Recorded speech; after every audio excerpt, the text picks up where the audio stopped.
It's time for Security Now with Steve Gibson. I'm Jason Howell filling in for Leo this week. Steve's going to dive deep on a number of topics that arose from both the BlackHat and DEF CON conferences. Also, Incognito and publishers' sites are still playing that cat and mouse game. Apple's offering an insane payout for its bug bounty program. That and a whole lot more coming up next on Security Now. Netcasts you love. From people you trust. This is Twit. This is Security Now with Steve Gibson, episode 727, recorded Tuesday, August 13th, 2019. BlackHat and DEF CON. This episode of Security Now is brought to you by IT Pro TV, providing effective training with access to virtual labs and practice tests. Visit go.itpro.tv/securitynow to take advantage of their lowest prices ever. For an additional 30% off for the lifetime of your active subscription, use code SN30 at checkout. And by Worldwide Technology. Worldwide Technology's Advanced Technology Center is like no other testing and research lab, with over 150 different security services and applications, including OEMs like Cisco Umbrella, and it's virtual, so you can access it 24/7. To learn more and get insights into all that it offers, go to wwt.com/twit. And by Thinkst Canary. Detect attackers on your network with honeypots that can be deployed in minutes. For 10% off and a 60-day money-back guarantee, go to canary.tools/twit and enter the code TWIT in the How Did You Hear About Us box. It's time for Security Now. I'm Jason Howell, but you don't want to hear from me. I'm filling in for Leo because you want to hear from the man, the myth, the legend, Steve Gibson. How are you doing, Steve? Jason, thank you for standing in for Leo. He's off to, is it Orlando, Florida, for a podcast conference podcast all week. Movement all week, yeah. I don't know about that. I like the idea of calling it the podcast movement, but Yeah, anyway. that's the name of it. So I guess that's what they decided to call it. That's what they're calling it, so we'll call it that. I hope he's having a good movement wherever he is. This is Security Now, episode 727 for August 13th. Lucky Tuesday the 13th. This happens also to be the second Tuesday of August, so it's Patch Tuesday, but we have no news about that whatsoever. Oh, no. We were expecting last week that we would be talking about BlackHat and DEF CON, which concluded this past weekend, and that is indeed the case. So we're going to take a look at some of the events and announcements from last week's paired BlackHat and DEF CON conferences. Before we began recording, we were going over whether it was one word or two and how we should capitalize the second half. And we've reached no conclusion whatsoever. John chiming in that it's a puzzle. However, it's a real confusing situation, although some people in the chat room were like, who cares? But I care. I want to know. Okay, thank you very much. Yes, well, we do. It's because we care that software doesn't crash more often. That's than true. It does. Very good point. Details matter. Microsoft and Apple announced that they are upping the ante, in some cases quite significantly, for bug hunters, which is interesting. We have the Chaos Computer Club, which is the group in Germany that are hacking things. They shredded a hotel's door lock security, embarrassingly. We have that also was announced at DEF CON. We have a series of a serious philosophical design flaw, which was revealed to be present in 40 signed device drivers, and actually one of the best named blog postings I think I've ever seen. We'll be getting to. Google vowing to continue its incognito mode battle with sites that are trying to detect incognito mode. We also have a bit of squirrel news, some fun miscellany, and some interesting closing the loop feedback from our terrific listeners. So I think for our podcast number 727, post BlackHat and DEF CON, another interesting conversation. Legendary, if I could be so bold. Possibly one of your best episodes. Mind you, we are only beginning to record it right now, but we were talking before the show how BlackHat and DEF CON really, it's like Disneyland. It's like Christmas. for security. So Yes, for and this show, leave you're added fuel. And leave your tech at home when you go, because in fact, I think one of the favorite things that we showed last year was there were two maps had been made of before BlackHat and Def Con and mid BlackHat and Def Con, the number of cell sites in that area of Las Vegas. And there were like 15 like the week before the conference and 50 during the conference. So it's like, okay, wait a minute. Somehow people are brave enough to go out there and to stay safe. And that's just one of those conferences that, I mean, who knows? Maybe someday I'll be sent out there for whatever reason, but I will be frightened if that is the case. And I will probably want to leave my phone at home. Bring a large roll of tinfoil, Jason. And okay. That's all you have to do. Just wrap yourself, and then that's not weird at all, Steve. No, actually that's normal. That's how I arrived at work every day. I was going to say, especially there, they would think that was funny. If you poke out some little holes for your eyes, that'd be like, okay. There you go. It's kind of like Comic-Con at that point. Should we thank our sponsor and then dive right into the fun that is today's show? I like it. All right. Well, let's take a moment to thank IT Pro TV for sponsoring this episode of Security Now. So you can enjoy learning with IT Pro TV's edutainers who blend education and entertainment, you see what I did there, to make learning IT engaging and fun in an interactive talk show format, and actually a format that you're probably very familiar with if you're a fan of Twit. Very similar format and styles to their shows. IT changes all the time, and IT Pro TV wants you to stay ahead of it. IT training courses go from the studio to web in only 24 hours, super quick turnaround. You can watch live today or even on demand tomorrow if you can't make it live. IT Pro TV has over 4,000 hours of IT training available, and they are the official video training partner for CompTIA. They have 12 CompTIA on-demand courses, CompTIA A+, Network Plus, and Security Plus certs. And did you follow the road trip that IT Pro TV and CompTIA just took on their way to ChannelCon in Las Vegas? If you did not, Tim did 5 of the cities himself. They visited and thanked IT professionals in 15 cities. They brought food and drink. They interviewed people about their jobs to show the world that IT isn't only in big cities, and that IT pros come from all walks of life, from all over the world. And you can check it out for yourself. Be sure to check out their journey. All you have to do is go to YouTube and you can find that. Whether you're new to the IT field or whether you happen to be a seasoned pro, IT Pro TV's online IT training courses can change your life. So to become a part of IT Pro TV's family, you can get a membership. Standard memberships, which are video only, are just $28.50 per month, $28.50 per month.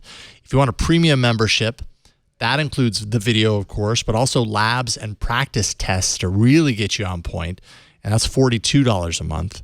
When you visit go.itpro.tv/securitynow and also use the code SN30, you're actually going to receive 30% off. So that makes it only $199 a year for a standard membership, $295 a year for the premium membership. So that's what you want to know. Go.itpro.tv/securitynow and make sure and use the code SN30 for Security Now 30 for an additional 30% off for the lifetime of your active subscription. So going forward 30% off. IT Pro TV, build or expand your IT career and enjoy the journey while you're there. And we thank IT Pro TV for their support of Security Now. What is this this strange piece of technology I'm staring at, Steve? I don't understand. Yes, our picture of the week, a listener sent this to me because for the last few weeks, well, actually, at least, we've spent a lot of time talking about the ransomware, which has been encrypting systems. And last week, we spent some time talking about, I was trying to think about how a municipality could explain to its employees that they would really be inconvenienced if they clicked on a link in email which allowed something malicious to crawl into the municipality's network and encrypt all the computers, because it was really no fun to have to use a pencil and paper like we used to in the old days. And in fact, we talked about how it was in Georgia that the state police were now having to write tickets the old-fashioned way with a pad and pen rather than being able to just pull it up on a pad. And if they wanted to run someone's license plate, they'd have to, actually pick up a microphone and talk into a radio to central dispatch and say, and read the license plate in and get the results back, because literally all of that technology was down in the state of Georgia. So, anyone, what we have today for our picture of the week, for those who are not looking at the video feed, we have a yellow piece of paper that reads at the top, "Computer problem?" ? No problem in caps. Use this manual data entry device. And then we have the abbreviation PENCIL, which of course spells pencil. And this is Personal Emergency Non-Computerized Information Lifesaver. Then there's a pencil, a physical yellow, good old style yellow pencil has been glued to it. And we have the opposite ends labeled. The pointy end has an arrow pointing to it labeled Enter. And of course, the end with the pink eraser has an arrow pointing to it labeled Delete. So yes, this is what some regions of Georgia are currently using as a consequence of the fact that one of their employees just couldn't resist opening that email and finding out what it was that they were being threatened with or promised, or who knows what scam being perpetrated. But anyway, thank you to our listeners for sending that. I appreciate the simplicity of this user manual. It gets to the point. There's no question. Enter and delete. It makes sense to me. At least they didn't have to run the information back. At least they could call it in, right? They didn't have to. That's true. It could have been worse. Now, once upon a time, it was necessary for us to keep our in modern technology, we have to keep our devices recharged. So I suppose the equivalent here is needing to resharpen the pencil from time to time as it becomes dull and as also shorter. And of course, we also know, if we're going to really extend this painful analogy any further, that the more you use lithium polymer batteries, which our devices have, the less remaining lifetime they have. Similarly, the more you use this emergency data entry device, the shorter it becomes, thus similarly reducing its remaining available life. So thankfully, buying more of this technology is not difficult. The technology has come down in price over the years, so it's pretty easy to stock up on it. That is true. And, we really don't trust the battery charge remaining meters in our devices. There have been scams that's been perpetrated on how much life is actually left in the battery. In this instance, with the pencil, again, as I said, really stretching this analogy past its breaking point, there is no doubt about how much life you have left remaining in that particular stylus. Yes, and if you happen to snap it in half, it's not going to explode. So that's a positive as well. Yes, that's a very good point. You want to be careful. All right. Conferences have I guess historically, they always begin with some major kickoff keynote speech. And that was the case with this year's 23rd annual BlackHat Las Vegas speech, which was delivered by Dino Daizovi. He's the mobile security lead at Square. And of course, Square has become an important player in our info ecosystem. Dino titled his keynote, "Start with Yes." And in it, he discussed the ongoing transformation in, or transformation of, I guess it would be, security's role in the workplace. I mean, when you think about it, we used to have a COO, the Chief Operations Officer, and a CEO, the Chief Executive Officer, and there were, the so-called C-suite people. Well, there was never a CIO, but today we all have CIOs, Chief Information Officers. So as a consequence of the fact that, first of all, information has become a commodity, and then on top of that, the security of that information has not only, everyone always gave it lip service. Oh yeah, we got to have secure information. Well, now it's like a big deal.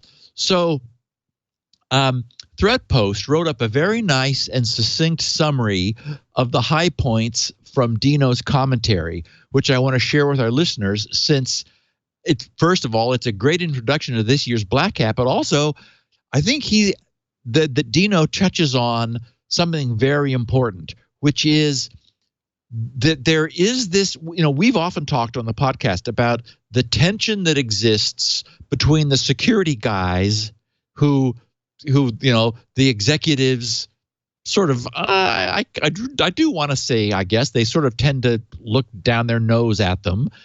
Like security is still seen as a necessary evil. It isn't, it's sort of like healthcare. It's not obvious that it proactively provides a benefit the way marketing does. It's something you have to have because there are hackers and they're bad guys, and there are, unfortunately, turncoat employees who could get you from the inside. And so and of course the security people tend to speak their own language. It's like, what is that? Would somebody repeat that to me in English, please? I don't know what that geek just said to me about, why we're not giving them enough money. So, it's, the point is, that's been the way things are. And so Dino titles his keynote, "Start with Yes." Whereas, it's so often the case, I think the security people start with no. They're like, and of course, that's not the right way to deal with the CEO who doesn't want you around in the first place and is trying to sleep at night, worried that there's going to be a problem that is going to bite his organization that he'll ultimately be held responsible for. So Dino says, taking as, and this is the summary from thanks to ThreatPost, taking as a first principle the idea that security teams now have the ear of company boards and the C-suite, the challenge becomes figuring out how to communicate most effectively within this newly collaborative environment and how to have the most impact organizationally. In other words, Dino is saying, this is reality. This has happened. Let's succeed. And let's not try to do it by forcing our will upon those pencil necks. Let's, start with yes.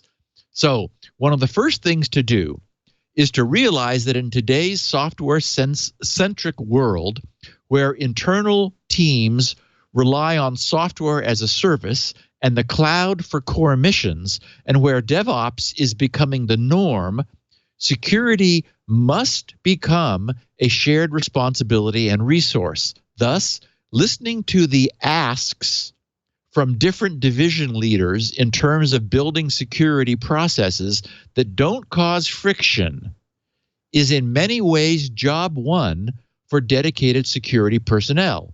Again, let's not run off in a huff. Let's figure out how to make this sort of inherently fraught relationship work.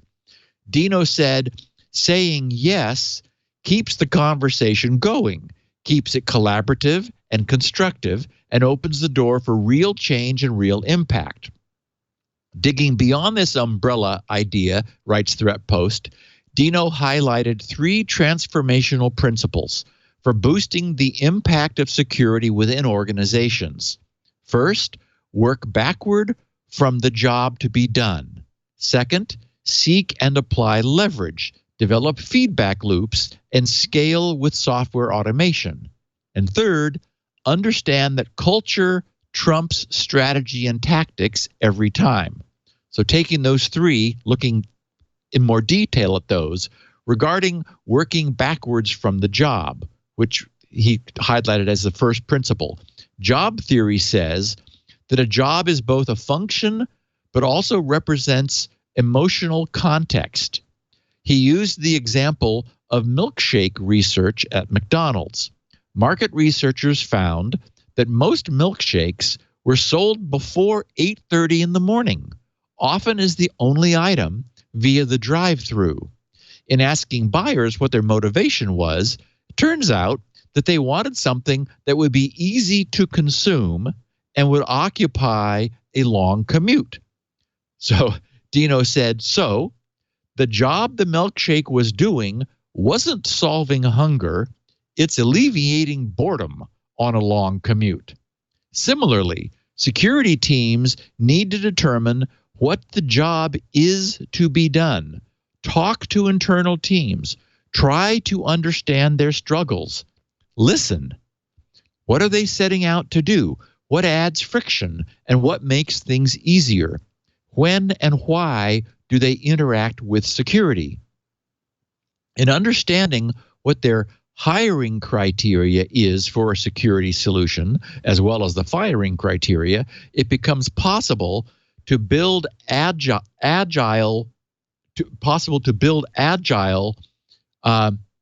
for the need at hand, rather than spending time overlaying security principles that may or may not be useful, adopted, or practical. In other words, fit security in to what's really going on rather than just make declarations.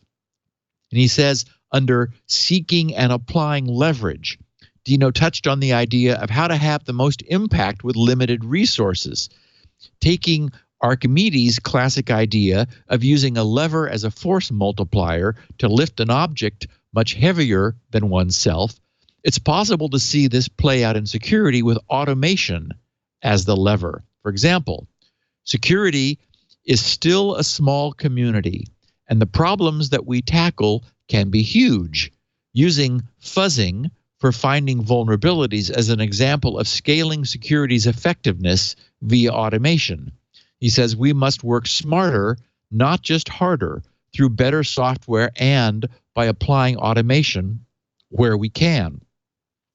Stressing the importance of having automatic feedback loops, Dino said, we have to build them explicitly, and the tighter feedback loop wins. We have to build security services for observability so you can understand if the protections are working, and also perform anomaly detection. We have to be able to identify attackers when they're probing, learning, attacking, and succeeding. And finally, as for culture, strategy, and tactics, culture is, of course, the term for what companies value and promote, and how its employees interact and communicate. Without a culture shift towards embracing security, the technical aspects will fail despite any best-laid plans. Dino explained, quote, we in security are not outsiders anymore. We're inside communities and companies. We need to use that access to improve things. He noted that making security a shared issue can go a long way to creating a safer organization. For instance, he said at Square, security engineers have to write code just like everyone else. He says this is a cultural change. There's a lot more collaboration and empathy for how people are operating. A software engineering team would write security features, then actively go to the security team to talk about it and for advice. We want to generate generative cultures where risk and involvement is shared. It's everyone's concern.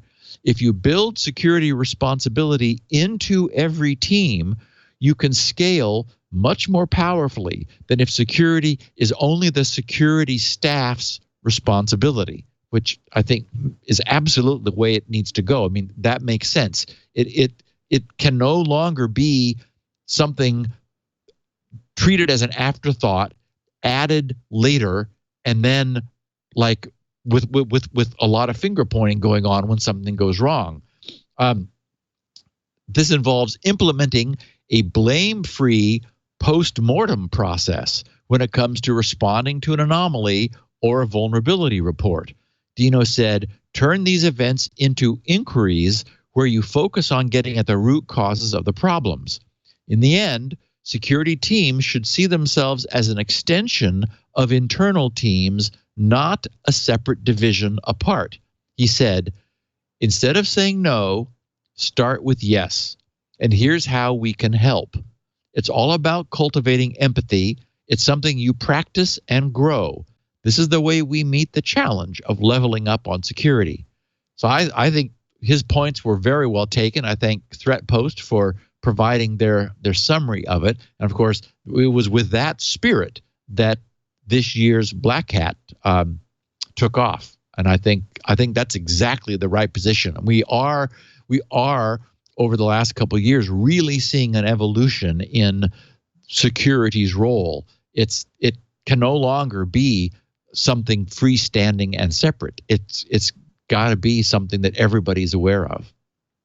Importance raising, although we continue to hear about like IoT, you know, all the IoT insecurities and these smaller companies that are creating these products, but never consider the security implications of them.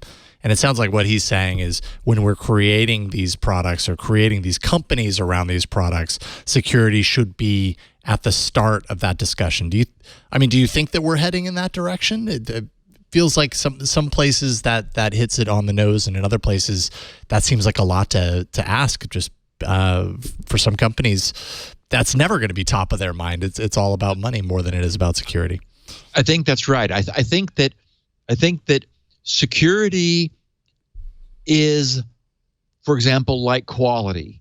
You will have companies that produce a quality product. You will always have companies that produce crap. That they just don't care about the quality of whatever it is they're doing. They're operating on the principle of, well, some people will purchase it, and since we're not spending any money to create this crap, we can, squeak by and make a living just because some people will buy it. Right. For as long as we can get away with it.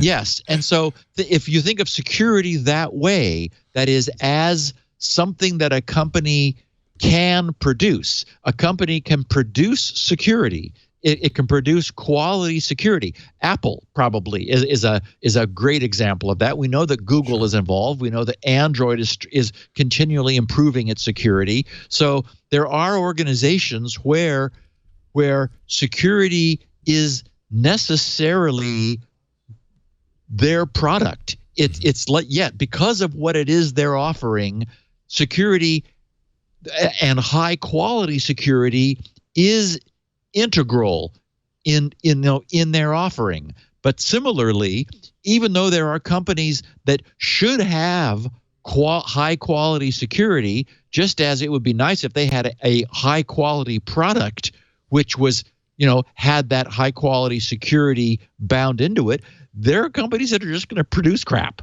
and their security is going to be crap. So that's the way it's going to be. The good news is that it used to not be the case that security was regarded as the product. That is, that a company was producing security.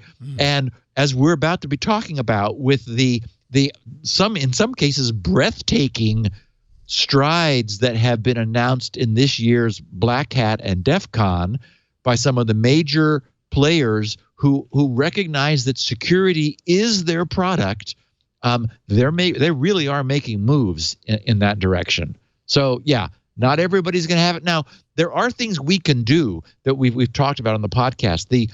Making security easier will go a long way to improving the security of things. It's not exactly on point, but for example, the idea that we now have the ACME protocol, which Let's Encrypt was the first deployer of, and other certificate providers are beginning to deploy their own ACME protocol offerings, where a server can obtain a free TLS certificate just by running an Acme client on its platform and automatically receive certificates. Well, that made security easy. It made it simple, it made it free, and it made it easy. As a consequence, there are a ton of Acme-based certificates now in the world and will always be. So there's a good example of dropping the friction, making it easy, making it free. And so it's like, okay, why not have it? Because there's no reason not to now. Similarly, we're beginning to see security packages targeted at IoT vendors where they're drop-in solutions that solve the problems that the IoT vendors weren't even bothering with because they didn't want to spend any money on it. Well, if they're available and they're on GitHub and it's free and easy, why not have it?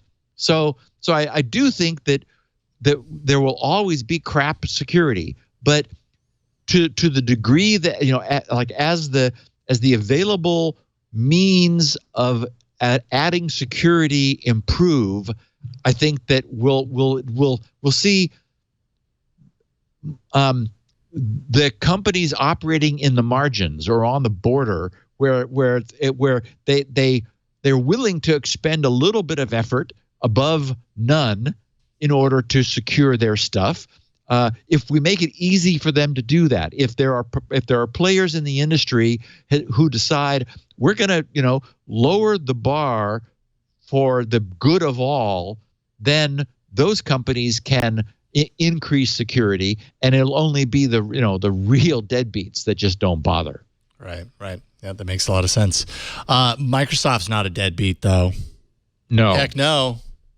So they have dangled a $300,000 bounty for which they announced last week at BlackHat for the discoverers, payable to the discoverers of unknown bugs lurking in their Azure cloud platform, which is, a nice piece of change. Microsoft launched a dedicated Azure cloud host testing environment, which they call Azure Security Lab, ASL. This ASL program allows security researchers to test attacks on this so-called infrastructure as a service, IaaS scenarios, without impacting customers.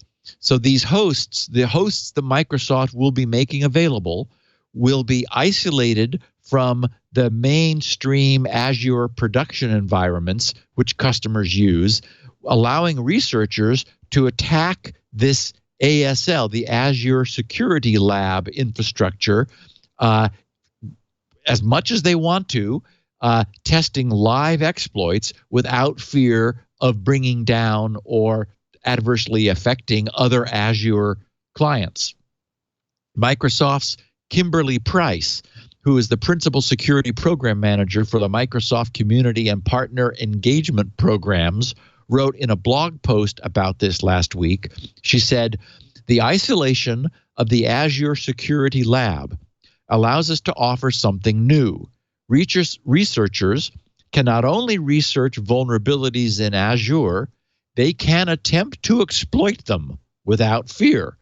She said, "To make it easier for security researchers to confidently and aggressively test Azure, we are inviting a select group of talented individuals to come and do their worst to eliminate criminal hackers to emulate criminal hackers in a customer-safe cloud environment, which we're calling Azure Secure Lab.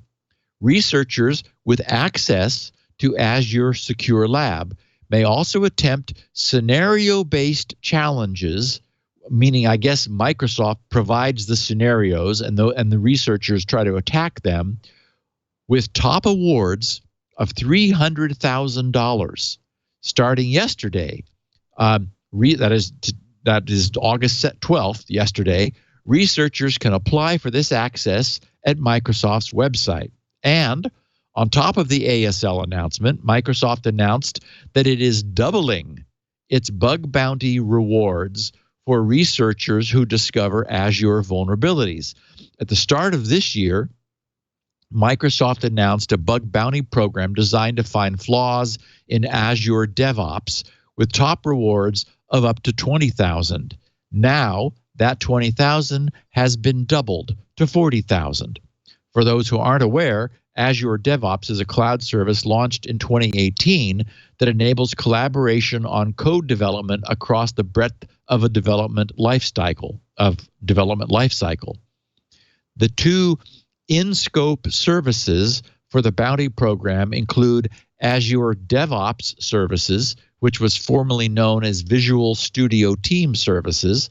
I guess I'm going to have to update myself because that's how I still think of it. So now it's Azure DevOps Services, and the latest publicly available version of Azure DevOps Server and Team Foundation Server. Microsoft has quietly been paying out some nice hefty rewards. Microsoft announced at the conference that it has paid out, get this, a total of $4.4 million in bounty rewards during just the past 12 months across its various programs. So, yep, there's some money there. And we'll be talking a little bit more about that a little bit later, because they also announced the top 75 researchers. Last month, Microsoft initiated a bug bounty program offering payouts as high as $100,000 for the discovery of holes in identity services and implementations of the OpenID standard. These include Microsoft Account and Azure Active Directory, which offer identity and access capabilities for both consumer and enterprise applications, as well as its OpenID authentication protocol implementation. And of course, for a company with the cash and resources of Microsoft, spending their money like this really does make sense, because why not incentivize people to tell Microsoft rather than to tell, sell these things on the dark? And also back last March, inspired by the Meltdown and Spectre flaws, we talked about this at the time, Microsoft started another new bug bounty program targeting speculative execution side channel vulnerabilities. And at the time when we mentioned this, I remember it was interesting, and I'll remind our listeners that it is kind of oddly, but I guess it kind of makes sense. It's a time-limited program that will be operating only through the end of this year. It offers $250,000 for identifying new categories of speculative execution attacks that Microsoft and other industry partners are not yet aware of. So again, researchers have been prolific the last year and a half in finding new speculative execution side channel attacks. So if you are someone who's interested in poking around at the Intel processor and seeing if you can find something else, there's $250,000 potentially waiting for you if you're successful. And in keeping with doing this the right way, on Monday, Microsoft also implemented explicit safe harbor terms and conditions, which clearly outline how researchers who are acting in good faith can safely report bugs without fear of facing any legal repercussions. And of course, this is something that ought to be codified into law, in my opinion, for the benefit of our cyber future. I know that Leo gets questions. I get questions from individuals who believe they have found a flaw, and they're worried about being attacked by the people whose software is flawed as a hacker if they report it. So we really need to fix that problem. That should not be something people are worried about. Kimberly Price wrote, quote, Microsoft is committed to ensuring our cloud is secure from modern threats. We build Azure with security in mind from the beginning and work to help customers secure their Azure cloud environment with products such as Azure Sentinel and Azure Security Center. If a situation arises, our Cloud Defense Operations Center, the CDOC, and security teams work around the clock to identify, analyze, and respond to threats in real time. So, again, perfect example of a company who clearly perceives that security is not an afterthought. It is a product that they are offering, and clearly important. And Microsoft's been in the business long enough to have seen probably both sides of that coin too, right? Oh, yes, yes. Thus, we call it Patch Tuesday. Yes, for exactly. A reason. Forever, yes. Patch Tuesday is legendary.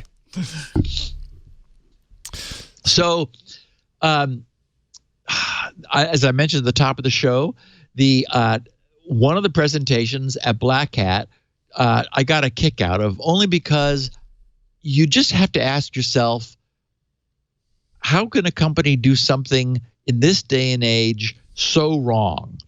The Chaos Computer Club, which is a group of researchers in Germany, tackled the question of hotel key, door key security. It turns out that the latest trend in high-end, high-tech hotel door keying is something known as mobile keys. And in this case, mobile as in mobile phone. So I think all of us who travel, and I will be joining the ranks of people who travel next month, and we'll be talking about that a little bit in a minute, will be encountering probably in the future the technology of mobile keys.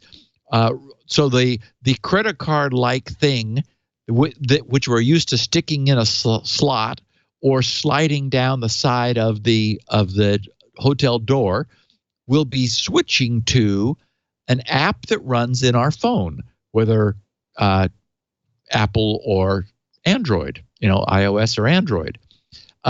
So the site that I was led to from this, and this, we don't know that these guys are the provider that the Chaos Computer Club attacked, but boy, is it typical. It's openkey.co, openkey.co.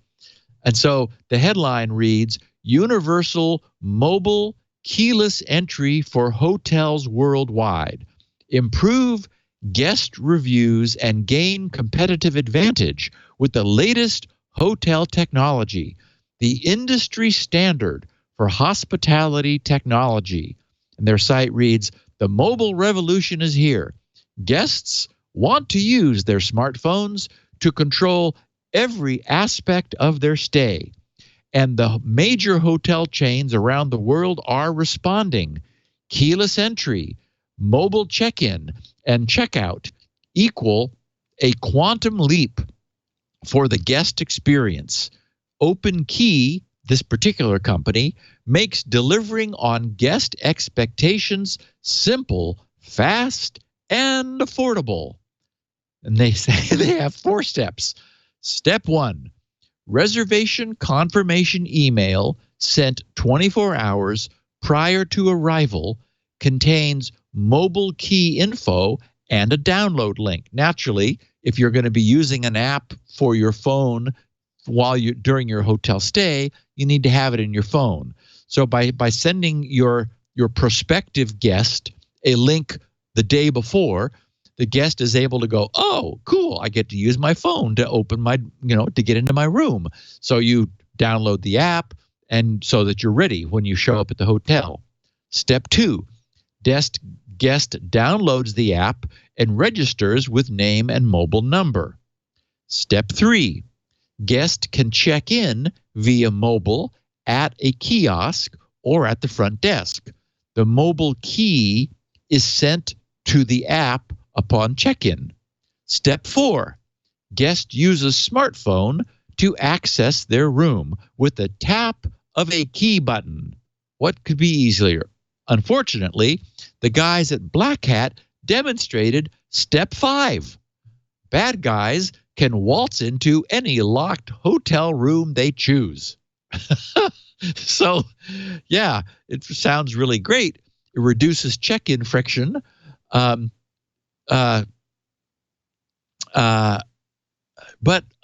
unfortunately, I guess we shouldn't be too surprised to learn that it wasn't done properly.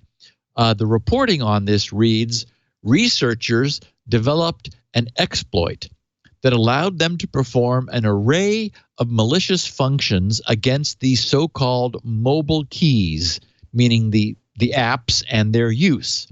A vulnerability in a popular IoT lock key, and again, we don't know that it's the site I just showed, but it was cited, used chiefly by a high-end hotel in Europe. So these guys focused on one particular European high-end hotel, allowed researchers to break into hotel rooms. The locks in question are dubbed mobile keys because of their reliance on mobile phones as opposed to card-based access, such as those based on mag stripes and RFID. Researchers at BlackHat USA 2019 showcased how they were able to circumvent an Internet of Things connected key system utilized by an unnamed European hotel. And the name of the hotel and the specific IoT system were not identified for safety reasons, as the locks are still deployed in the hotel and have not been updated. The researchers explained, quote, "We went to do the one thing a mobile hotel key is supposed to prevent: wirelessly sniff someone entering his room or just unlocking the elevator, and then reconstruct the needed data to open the door with any Bluetooth low energy, that is BTLE, enabled PC or even a Raspberry Pi." Okay, so without knowing any of the details, this is horrifically, ridiculously horrific, because it is such a trivial problem to solve with a proper design. And with that tease, let's take our second break. And then when we come back, I'm going to explain what I just wrote into the show notes off the top of my head about how you do this without there being any security problems. I like the cliffhanger approach. Stand by. You will get the answer in a moment. Steve has the answer for you. But let's take a break and thank the sponsor, Worldwide Technology. WWT began building their Advanced Technology Center 10 years ago, and it's grown exponentially ever since. It's like no other testing and research lab. The lab contains more than $500 million in equipment from hundreds of OEMs, ranging from heavyweights like Cisco, NetApp, and VMware to emerging disruptors like Tanium, Equinix, and Expanse. WWT is a trusted partner who stays with you over the years. Many of their customers have been with them for over a decade because they know WWT is where they can go to get the answers they need to make their business run right. Their ATC is an incubator for IT innovation and offers a number of things: on-demand and schedulable labs like Cisco ACI segmentation migration, hundreds of other labs representing the newest advances in endpoint security architecture, software-defined networking, network automation, primary and secondary storage. You can learn about products before you launch. WWT's engineers use these environments to quickly spin up proofs of concepts and pilots using the sandbox so customers can confidently select the best solutions. In many cases, this actually reduces concept time from months to weeks, which of course increases speed to market. They offer lab as a service, a dedicated lab space within the ATC. Here's where customers can perform programmatic testing using the vast technology ecosystem that WWT has already built. It's virtual, so you can take full advantage of ATC's unique benefits anywhere in the world 24/7. WWT engineers work in these labs every day. They're beta testing new equipment. They're building reference architectures and custom integrations, all to help their customers make decisions and see results faster and with much less investment. And the time is finally here. WWT has launched their new digital platform encompassing the ATC ecosystem. This ecosystem actually creates a multiplier effect of knowledge, speed, and agility anytime, anywhere around the world for their customers.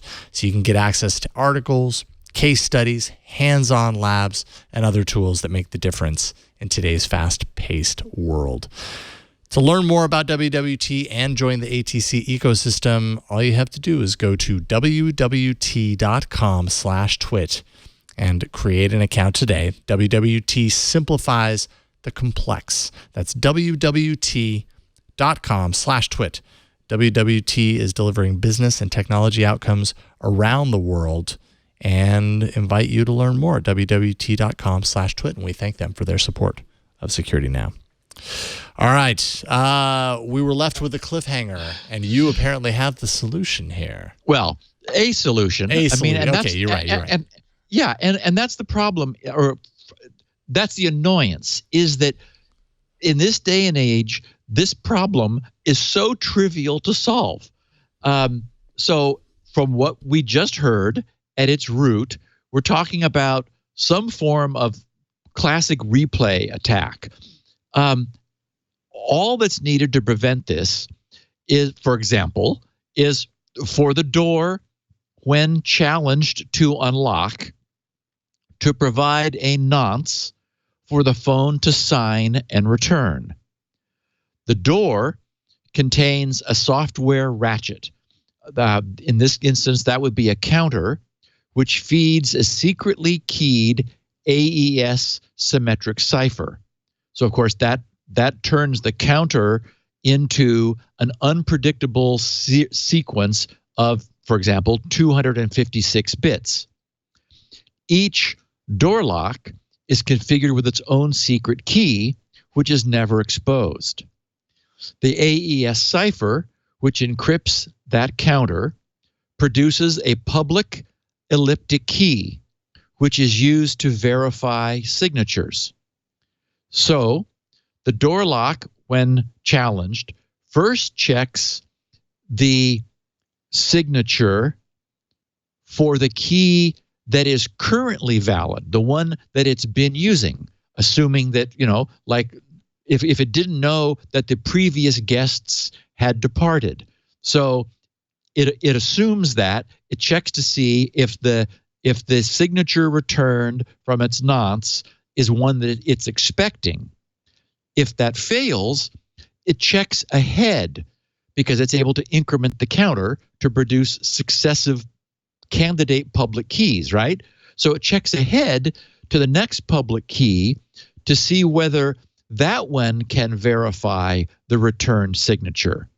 If not, and it doesn't only have to test one ahead for robustness, it might test a couple ahead. But if not, if it doesn't find a signature that it's expecting, it simply ignores the request. But if the next key does successfully verify the signature on the request, which of the nonce that it sent out, it makes that next key permanent, ratcheting forward, thus forgetting the previous guest's key, and that so that a previous guest can no longer unlock the door from the instant that the next guest has successfully been able to do so. So, and what this little simple system that I just proposed does is it means that the door locks have no need to communicate with the hotel. Each door lock is able to operate autonomously with its own secret key forever, which determines the sequence, as I said, of its public keys. The hotel system, the hotel's master system knows each room's secret key, so it's able to autonomously issue the proper private signing key to each guest for the proper room. And if the system is designed correctly, no one with, like in the case of the Chaos Computer guys, no one who had a copy of the mobile key software and the ability to eavesdrop on the conversation would be able to gain any advantage in doing so, because this is inherently thanks to the fact that the door always challenges a request to enter with a nonce, which needs to then be signed by the private key contained by the mobile key software, which it received at the kiosk or during check-in. There's no chance for having a replay attack. And what's annoying is that this is Crypto 101, right? This is it. This is like not even in the final exam. This is in one of the early tests in Crypto 101. Is design a system, blah blah blah blah. So, and this is what I've often said on the podcast, that our modern cryptographic tools that we have today are so powerful and so cool that they can provide any kind of nifty functionality like this that we want. And, for example, it's all available for free in the well-tested and audited Libsodium library on GitHub, which runs on all platforms. So I have to scratch my head when the website is beautiful looking at this one particular company. Again, we don't know that they're the ones who had this problem, but if they spent 1/10 of the money designing their website that they did designing the technology that they're trying to promote with this website. I was going to say that, but it doesn't even. It's free. It doesn't cost anything to have state-of-the-art technology like this any longer. I don't understand it. It's crazy. And they're a company with security as like the main component of the business, right? Yeah, exactly. Right. That's what they're selling is locks. Kind of ties back to what we were talking about at the very beginning, with the keynote and the grand vision of companies putting security first. But still, even when the company is about security, apparently it's not important enough to put it through those proper paces, I guess. No, and that simple system that I just outlined is, it's so cool. I almost want to go start a hotel lock company just so I can, write the code to do this, except that, again, it's not even worth doing. It's so simple. That should not be a reason to stop you, though, Steve. I would love to see you championing Squirrel and whatever you would name your new hotel lock business simultaneously. I think that's possible.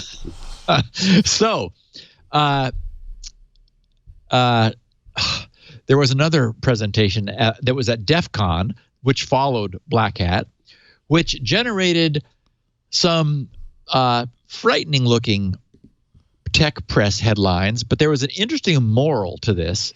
Okay, so I grabbed 3 headlines from the press, all reporting on the same story. First one, driver disaster. Over 40 signed drivers can't pass security muster, read one headline. Another one, researchers find security flaws in 40 kernel drivers from 20 vendors. And the third one, over 40 drivers could let hackers install persistent backdoor on Windows PCs. All of that was true. No hyperbole, no exaggeration there. And when you stop to think about it, okay, think about drivers. It does make sense that this could be a problem. Device drivers occupy a sort of a security loophole in our systems today. They're not the primary OS, so they don't get the scrutiny that the OS gets from its vendor. They're provided by random third parties who probably have the best of intentions. They don't want to produce an insecure driver, but they're like, the developers there are likely operating under pressure to ship and their focus is on the driver working and not crashing and being stable, not on it being bulletproof against direct attack. And finally, they often run down, the drivers often run down in the kernel alongside the OS with direct access to the system's hardware, the physical hardware, and the high privileges that such direct access requires. So, I mean, it's sort of like the perfect storm. It's not the OS. It's written by random third parties to make their stuff go. The OS sort of has to accept it. I mean, like agree to take it in order to be friendly and compatible with whatever thing the user needs the driver for. And the driver has to, by definition, have kernel level access permissions. So it was sort of inevitable that we would have a problem. In ZDNet's words, they wrote about this. ZDNet said, at the DefCon 27 security conference today in Las Vegas, security researchers from Eclypsium, I like that, Eclypsium, ECLYPSIUM, gave a talk about, and this is, as I said, there's sort of a moral here. There's like a double whammy. Gave a talk about common design flaws. That's what kind of surprised me.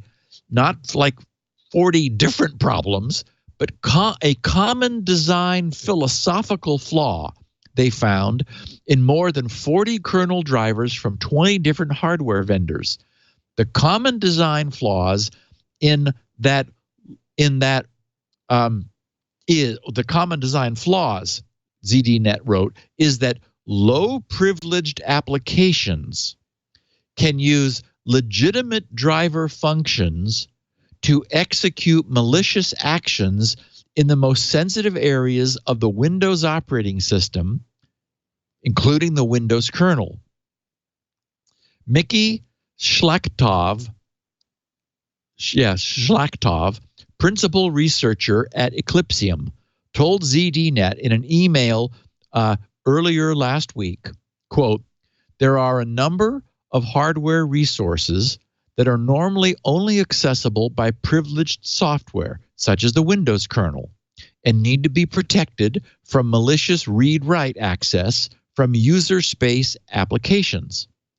The design flaw surfaces when signed drivers provide functionality which can be misused by user space applications to perform arbitrary read-write of these sensitive resources without any restriction or checks from Microsoft. Shlaktov blames the issues he discovered on bad coding practices which don't take security into account. He said, quote, this is a common software design anti-pattern where rather than making the driver only perform specific tasks, the driver itself is written in a flexible way to perform arbitrary actions on behalf of user space. Okay, and so that's when I read that, I was taken aback. That's way worse than what I was expecting. This means essentially that the driver is an interpreter that is accepting commands from user space and following them. To me, that's unbelievable. Now, what that means is it's an easier way for a developer to write a driver, is just to sort of create their own little interpreter, so the driver is like it's a shim into the OS to allow it access to the kernel, and then their user land application will use that to sort of like make it up as it goes along, which is unconscionable. Anyway, Mickey explained it's easier to develop software by structuring drivers and applications this way, but it opens the system up for exploitation. And I'm astonished that's what it turns out we have in our systems right now. Shlaktov said his company has notified each of the hardware vendors that were shipping drivers which allow user space apps to run kernel code. Oh my goodness. Vendors who issued updates are listed below, and they are in looks like alphabetical order: AMI, American Megatrends International; ASRock, Austech Computer; ATI Technologies, which is to say AMD; BioStar, EVGA, the display guys; GETAC, I guess that's what, GTAC or GTAC; Gigabyte, Huawei, Inside, INSYDE, Intel, what? Microstar International, MSI, NVIDIA, Phoenix Technologies, Realtek Semi, Supermicro, and Toshiba. Shlaktov told ZDNet, quote, some vendors like Intel and Huawei have already issued updates. Well, good for them. That's good to know. Some, which are IBVs, which are independent BIOS vendors, like Phoenix and Inside, are releasing their updates to customer OEMs, so they'll go through that second-level channel. Mickey said he did not name all the impacted vendors because some needed, quote, extra time due to special circumstances, whatever those are, and future fixes and advisories will be released in the future. He said he plans to publish the list of affected drivers and their hashes on GitHub after his talk so users and administrators can block the affected drivers. In addition, Shlaktov said Microsoft will be using its HVCI, which is the Hypervisor Enforced Code Integrity capability, to blacklist drivers that are reported to them, that is to Microsoft. However, Shlaktov said that the HVCI feature is only supported on the 7th gen Intel CPUs and subsequent. Manual intervention will be needed on older systems and even on newer Intel CPUs where HCVI can't be enabled. He said, or Microsoft said, and this is an unimpressive CYA nonsense in my opinion, quote, this is Microsoft, in order to exploit vulnerable drivers, an attacker would need to already have compromised the computer. Okay, not really. The attacker would need to have user land presence, but that's easy. Microsoft said, quote, to help mitigate this class of issues, Microsoft recommends that customers use Windows Defender application control to block known vulnerable software and drivers. Customers can further protect themselves by turning on memory integrity for capable devices in Windows Security. Microsoft works diligently with industry partners to privately disclose vulnerabilities and work together to help protect customers. Okay, which is to say, someone asked the techies, what can we say about this? What do we have in our stuff that can kind of help? And this is what they came up with, which is, as I said, nonsense. Okay, so the talk was on Saturday. The day afterwards, last Sunday, the Eclipsium guys published additional details in what has to be, as I noted at the top of the podcast, one of the best titled blog postings, if not of all time, at least in recent times. It's titled Screwed Drivers, Signed, Sealed, and Delivered. And there is both, I have in the show notes, a link to the blog posting, and also they have the whole thing available as a PDF where they go into additional details. So unbelievable. We have lazy drivers which allow code running in userland. And remember that a driver is once installed by something, is globally available to any application that knows how to access it, and any application can, which are essentially written to make it easy to do and are way too capable of reaching into the system and performing mischief. And the problem, of course, is that they're going to persist in systems that have them installed and do not update for a long time. So we may be hearing about these problems moving forward in the future. Wow. No kidding. Not surprising, but really, really irresponsible. And I'm looking. I admit I'm looking a little bit further ahead because I knew that this would end up being a ping pong battle, which is basically the battle between Google and any sites trying to lock down their content in a paywall. You had to know that this was going to be a tennis match that was going to keep hitting back and forth, and yet here we are. It's going to be cat and mouse. Google's battle to allow its incognito users' Incognitoness to be incognito. We've talked about this before. We saw this. We knew this was going to be happening in their announcement of the features in Chrome 76. They, as we know, and I'm now using Chrome 76, as is everybody who's been updating recently. Release 76 was intended to close a loophole that various commercial paywalled websites were using to detect when their visitors were viewing the site through their web browser's incognito mode.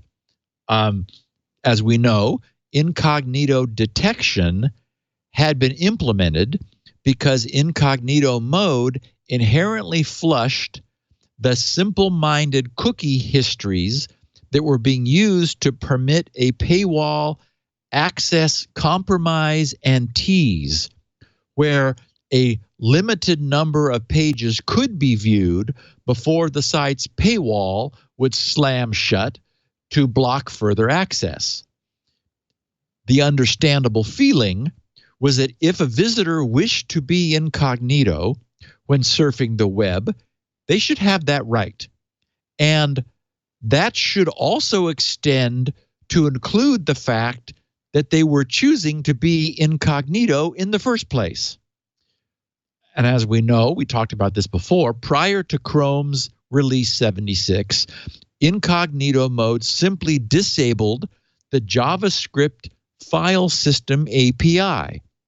Since this was trivial for a site's scripting to detect, incognito mode visitors were being blocked from having any access. So it was essentially, so like if you visited the New York Times and I think the Washington Post in incognito mode, you wouldn't get anything. You would be blocked saying, you are using your browser's incognito mode. We'd be happy to have you come visit, but please come back with incognito mode turned off. Well, that annoyed everybody. So essentially it was, let us store our crap on your computer or you don't get to see any of our site. Because of course, that's what cookies are. It is stuff that a website is storing on your computer.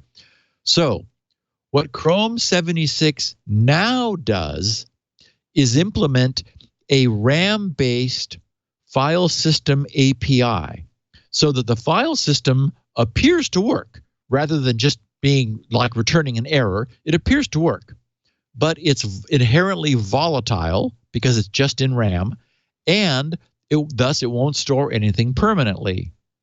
So we know what happened next, right? A RAM-based file system won't behave exactly like a non-volatile file system, and that makes it detectable.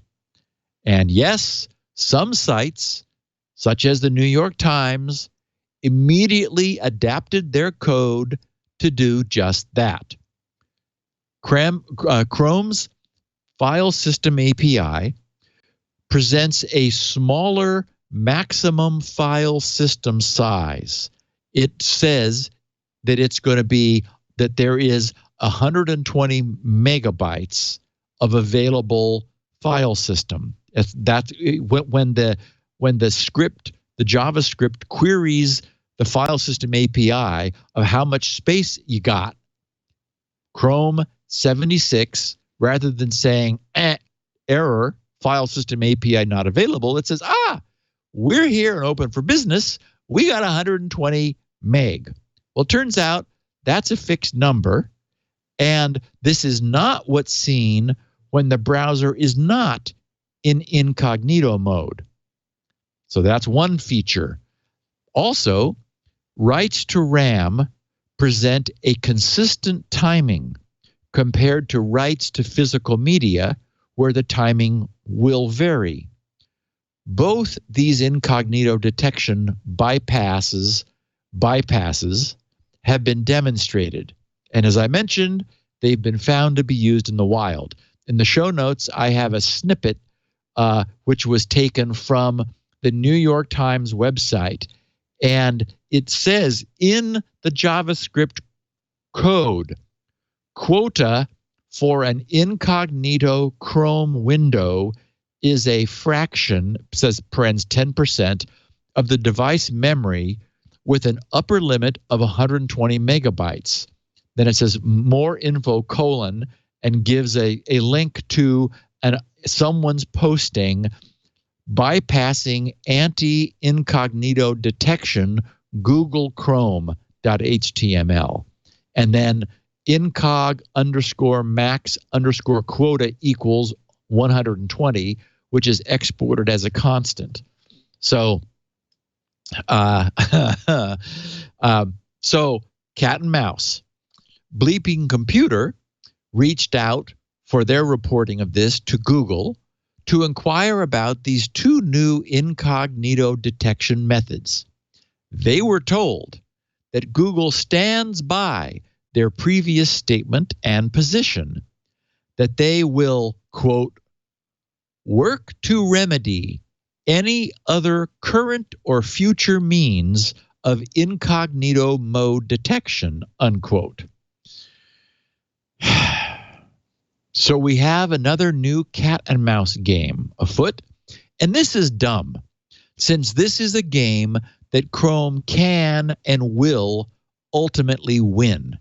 Chrome can trivially simulate the time, the varying timing of reads from and writes to volatile media, and they can remove the fixed declared RAM-based file system size limitation trivially. So in Chrome 76, I'm sure they'll do that. And with any luck, the guys who are doing the web design at the other end will tell their bosses, we could do something else, but then they'll just go around that too. So, as Google said, if sites wish to be paywalled, they should require all visitors to create an account. Once that account is created, then some free access could be metered out under the site's control. But since visitors could still create throwaway accounts, a credit card or other payment means would probably also be needed to provide an anchor to that user's identity. And all of this would, of course, clearly reduce the site's traffic, since many users would choose to go elsewhere rather than to create yet one more account anywhere. And it would also mean that no one could use the site without creating at least a temporary account. This is all clearly a mess, which arises from the fundamentally irresolvable conflict inherent in the goal of wanting to provide some access to visitors who wish to have complete anonymity. right? I mean, that's what this comes down to. It's an irresolvable conflict to provide some access to visitors who wish to have complete anonymity. I would argue that, and Google does, that anonymity ought to be a feature that a web browser can offer, and that falls in fundamental conflict to the fact that to provide some limited access, having some way of identifying a visitor is necessary, which means they're not completely anonymous. So I say bravo to Google, and to websites I say good luck with that, because this is not a game they're going to win. Yeah, and of course sites are going to be hesitant to implement some sort of like a mandatory account creation for their visitors, because a lot of publisher sites, they just want people to know what's there with little to no friction, but not too much, like a little bit, but not so much. And so that ends up being I completely get the idea, and I'm appreciative of the fact that I just don't subscribe to the Washington Post or the New York Times, but sometimes I want to read a story that they cover, and it's nice to be able to do that. I'm not reading the paper. It wouldn't make sense for me to like sign up, because I'm just not going to get enough use out of it. The only thing I could imagine they could do is if in the future we get some form of micropayment system, then if I went there and they said this story will cost you 5 cents, and I'd go, okay, yeah, it's worth a nickel. So click ding me a nickel and I'll read the story. I mean, then it would make sense. And I wouldn't even mind if there were a means to do it securely, having a payment balance the way I do on my Starbucks card, having a payment balance on those sites that I could draw a nickel from. That too, again, it's infrequent. I don't like the idea of paying for something I'm not really, really, really rarely going to use. At the same time, I'd pay a nickel if in order to read a story that I wanted to. And running a positive balance, I think, makes a lot of sense. We don't yet have that infrastructure in place to make all that work seamlessly. I know at some point Google had gone down this road. And there was also a service a couple of years ago called Blendle that was all about paying on a per article basis, but nothing universal, right? And that might be something more that needs to be hashed out in order for it to be successful. But I feel like Google had something along those lines where instead of seeing ads on certain partner sites, you pay this monthly fee, and I can't remember the name of it. And that monthly fee actually, you're right. And I remember I used it. I had it also. Yeah. And what this conversation reminds me of is that sometimes ideas which are good are just premature. They're too early. Like the Atari 400 trying to sell itself as a home computer. Like that, like the first round, or the Apple II, which was a neat machine, but when Dad brought one home, Mom said, "How much does this cost?" And Dad says, "Oh, honey, you can store your recipes on this." It's like, she's like, "What?" And so the point is, we often see good ideas which were just ahead of their time. So they happened and they died. Yeah. And when they came back, for the second try, then it was okay. And so, the idea of micropayments may be sort of like that. It may be that, now finally the media companies are well enough established. People are comfortable with creating a balance, or maybe you use your phone, for example, to, you have an app in your phone that maintains your balance, and you use something like Squirrel to say, here's my micropayment from my app, and it securely deducts from the app in your phone. Those sorts of things are possible in this day and age now. Yeah, I like those ideas. So, once again, as Microsoft is beginning to do, it's becoming a Black Hat tradition. They are ranking the industry's top bug hunters.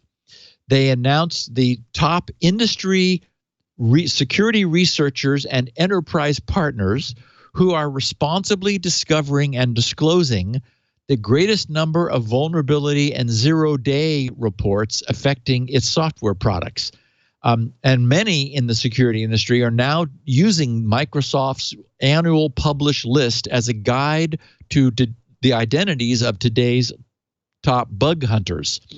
And I think with good cause, security researchers who rank on this list often tout it as one of their highest career achievements because there is a lot of competition out there.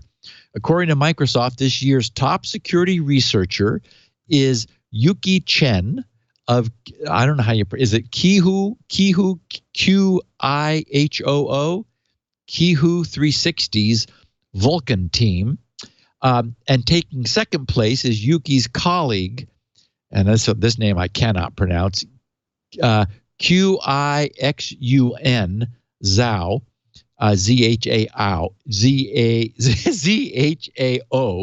who also won a Pony Award for Best Privilege Escalation Bug. All in all, Qihoo 360's Vulcan team managed to place 8 researchers in this year's ranking of the top 75. And I have a picture of that ranking in the show notes. You've got it on screen right now. And I have to say that Asia looks like, just from these names, they are really kind of taken over. I mean, you have to look here to find some Anglo-Saxon looking names. Like, okay, there's Joshua Graham. I found one. Danny Grander. Scott Bell. There's 2. Danny Grander, 3. Matt Nelson. Boy, Matt, so they're few and far between. Yeah, Mario Gomez, maybe. Yeah. 5. Boy, but I mean, the rest is like a James Forshaw. Okay, but wow. Interesting lineup shown there. So anyway, very cool that there is this kind of ranking, and it is serving as the industry's benchmark for this. And I am about to announce a stunning escalation in bounty payout after, Jason, you treat us to our third and final sponsor. I would be delighted to treat you to this sponsor. This episode of Security Now is brought to you by Thinkst Canary. 2 things all companies should know when it comes to data breaches. 1, hackers take the path of least resistance, and usually that's, well, your staff. And 2, it takes an average 191 days for a company to realize that there's even been a data breach. That's a long time. Companies spend millions of dollars on IT security, but still don't know when they were compromised. Take Marriott Hotels, for example. 500 million guests were affected by their breach over a 4-year period. So you can make your company's reputation a priority in 2019 with Thinkst Canary. You just sprinkle a few canaries on your network, and you'll get a single high-quality alert when it matters. Not talking 4-year period anymore. Everyone spoke about honeypots in the early 2000s, but Thinkst has made them trivial to deploy with 0 administration overhead. Canaries can be set up in under 4 minutes, and within minutes of configuration, your canary will look identical to a router, a switch, a NAS server, a Linux box, or a Windows server. Attackers they can't tell the difference. The company behind Canary has been in the security game for nearly 2 decades. They've trained companies, militaries, and governments on how to break into networks, and they've used that experience to build Canary. Thinkst Canaries don't look vulnerable on your network. They look valuable, enticing. You can put fake files on them or even enroll them in Active Directory. The system is amazingly well priced. Instead of a massive upfront cost, canaries are licensed annually. If your birds break during the year, Thinkst will simply replace them. The pricing allows you to easily try a few, and then if you want to scale up, you can just do that as you want. Some small shops have 2 canaries, with some large banks having hundreds of them. Really kind of matches the scale of what you have. Thinkst Canaries are deployed all over the world, literally on all 7 continents. Some of the biggest names in Silicon Valley run them and love them, and you will too. So don't end up on this year's list of top 10 data breaches. Visit canary.tools/twit, and for just $7,500 per year, you get 5 canaries, your own hosted console, upgrades, support, and maintenance for a full year. That's $7,500. And we have a special offer for our audience. Use code TWIT in the How Did You Hear About Us box. You'll get 10% off the price for life. So even more off that price. We're sure you're going to love your Thinkst Canary, but if you're not happy, you can always return your canaries with their 2-month money-back guarantee, and you'll get a full refund. That's canary.tools/twit, and enter the code TWIT in the How Did You Hear About Us box. You'll get 10% off the price for the lifetime of your account. Canary.tools/twit. Enter code TWIT, and we thank them for their support. We thank Canary for their support of Security Now. All right. The mother of bounties. Is that what this is? The mother of all bounties?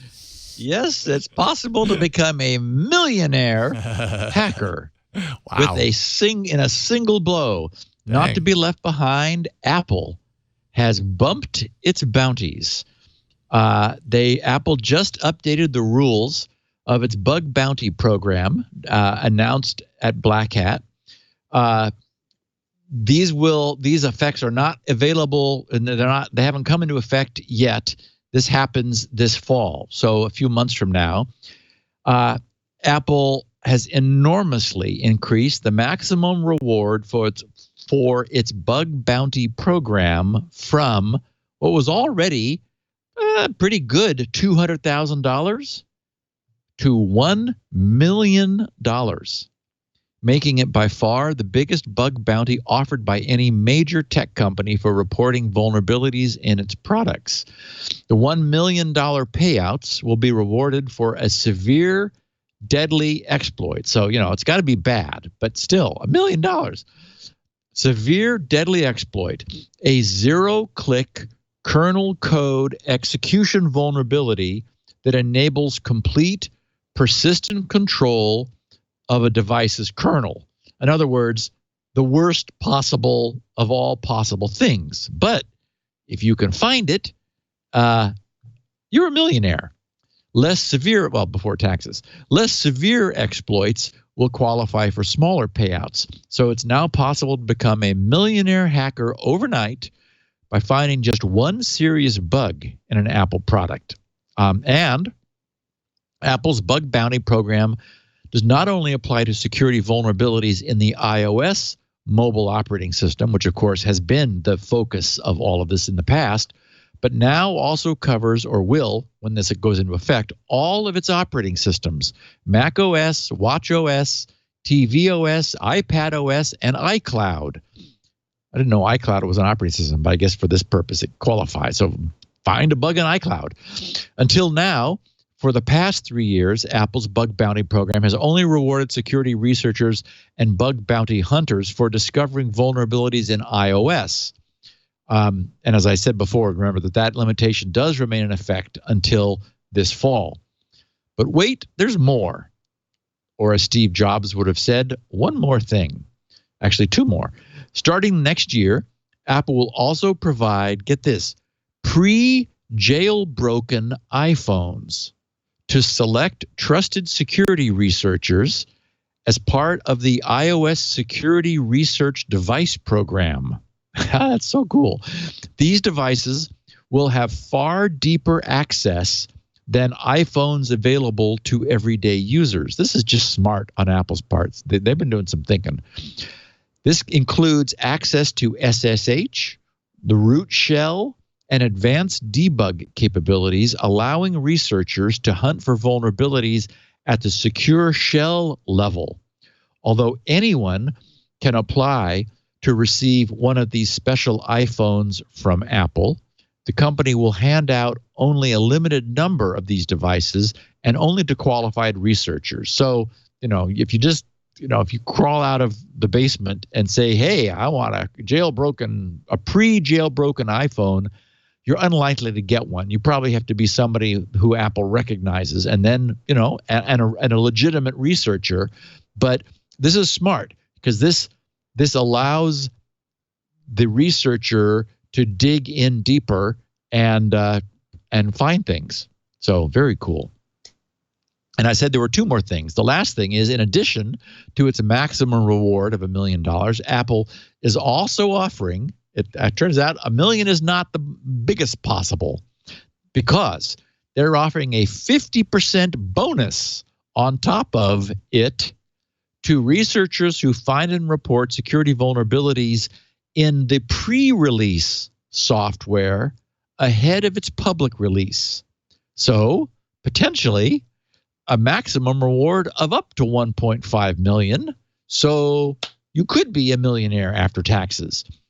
This is smart, of course, since finding pre-release bugs is better for everyone. Get them before it ships. So that incentivizes researchers to take time looking at pre-release stuff rather than like, I'll get around to it, eventually, because you could get an additional 50% on top of whatever it is that you find. Even if it's not the $1 million jackpot, still it bumps whatever you would have had up by 50%. Applications for Apple's revised bug bounty program will be open later this year, and this will be open to all researchers rather than some limited number of security researchers approved by Apple. So that is to say, they're now going to open the bug bounty program widely rather than keeping it much more closed. This expansion and massive boost in the payout of Apple's bug bounty program are likely to be welcomed. I mean, I'm sure they're going to be welcomed by security researchers and bug bounty hunters who either publicly disclose vulnerabilities they discovered in Apple products or sell them to private vendors such as Zerodium, Cellebrite, and Grayshift, who, as we know, deal in basically create a kind of gray market in zero-day exploits for profit. And this seems like a clear, smart move on Apple's part to me.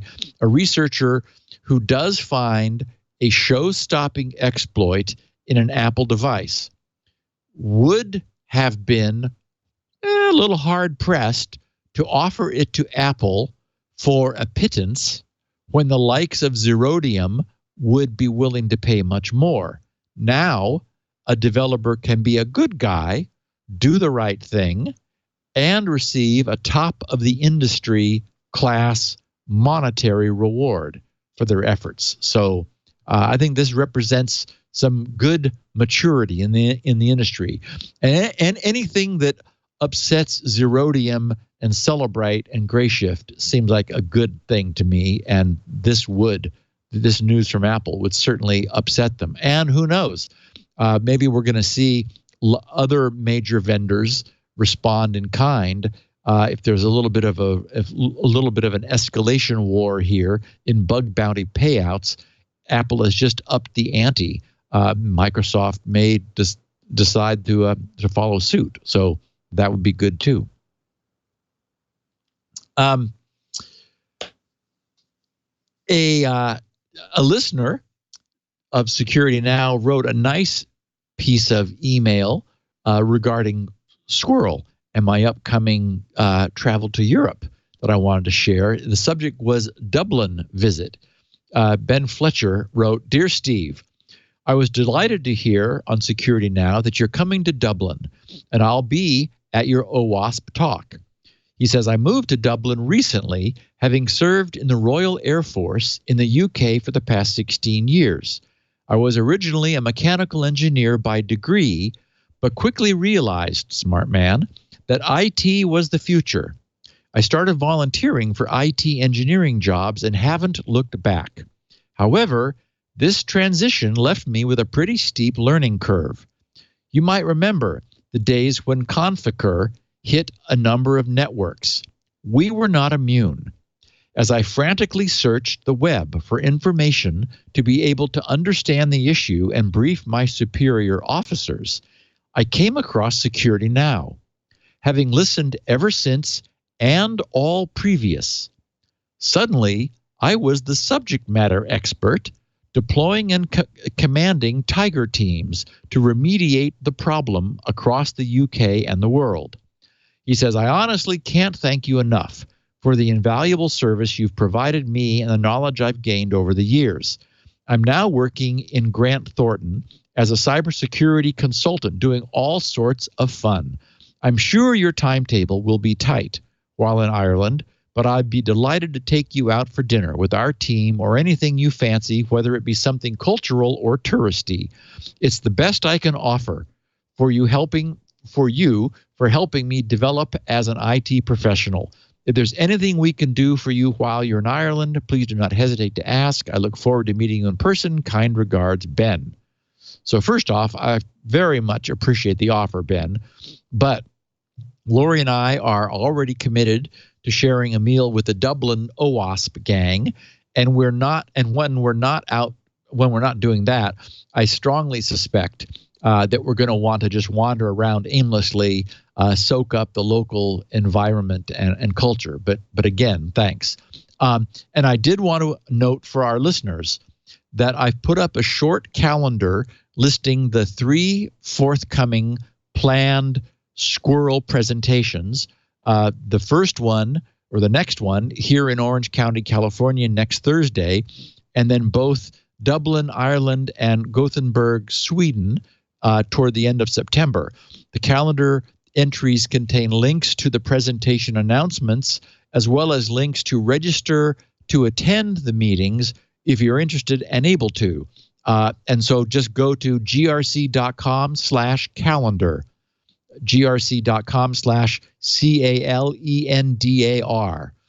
You can add a .htm to that if you want. Otherwise, the site will do it for you. grc.com/calendar, and you'll anybody who is interested in attending Orange County, California next week, or on the the 24th and 26th of September in Ireland and Sweden, respectively. There are links to both of the OWASP groups in Europe used Eventbrite in order to manage the invitations for the event. So I did expect a robust response from our listeners to last week's Steve's File Sync Journey podcast, and our listeners did not disappoint. It's very clear that this topic is of great interest to our audience. So there will be a follow-up extensive results podcast. As it turns out, the way the timing of the Squirrel OWASP presentation trips have worked out, with my trip abroad ending in Boston to meet Leo for the Last Pass event, the Thursday, I think it's October 4th, which is a Thursday in Boston. I'm going to end up being away from Security Now Tuesday podcasts for 2 weeks. So Leo and I will be pre-recording the Security Now podcast for that first Thursday, the previous Saturday afternoon before I depart. But for the following Tuesday, since we were unable to find a time soon after we return to record for that one late, instead, we're going to pre-record a podcast to fill in that week. And that podcast will be my comprehensive results of my several months by that time of exploring multi-system file synchronization solutions. So I will be working on that in the background, experimenting with all kinds of things, and putting together a pretty comprehensive review of what I find. And along those lines, a note from a listener, Cliff Spooner in Utah, struck me as intriguing, and I thought it was very clever. The subject was SN726 file encryption option. And he wrote Veracrypt with Dropbox. Okay, now I thought, what? Okay, he wrote, Steve, after listening to your podcast, number 726, I thought I would share what I do to secure sensitive information in Dropbox. He says, I use Veracrypt, which now remember, Veracrypt is a whole drive encryption tool, right? I mean, it is what TrueCrypt became. It is the inheritor of the TrueCrypt code. It's been audited and is being maintained, and it's like a strong whole drive encryption. But remember that you can also encrypt a volume. That is, you can encrypt a file and mount that as a drive. So he says, I use Veracrypt, which sounds like a terrible idea because of the large file size of one encrypted container. But Dropbox is magic, and it is the only sync solution that is able to transfer only the changes to the container when they are made. Other sync solutions need to re-upload the entire container. He says you will upload a large container once, which may take some time, but after that, it will only be the changes. He says maybe this will help solve some of your issues. Thanks, Cliff. Now, I don't think that's the solution I would choose, but I loved it from a cleverness standpoint. Now, okay, so first of all, remember that what this does is this creates a large file, and a hard drive is at the lowest level can be viewed as a block of sectors, but at the practical level, it's a block of clusters where you typically have, for example, 8 sector clusters where the sector is half a K, 8 of them make 4K. So you have 4K clusters. Well, what that means is that changes to the file system are reflected by changes to clusters. And those clusters will be bitmaps, they will be directory chunks, and they will be file system contents.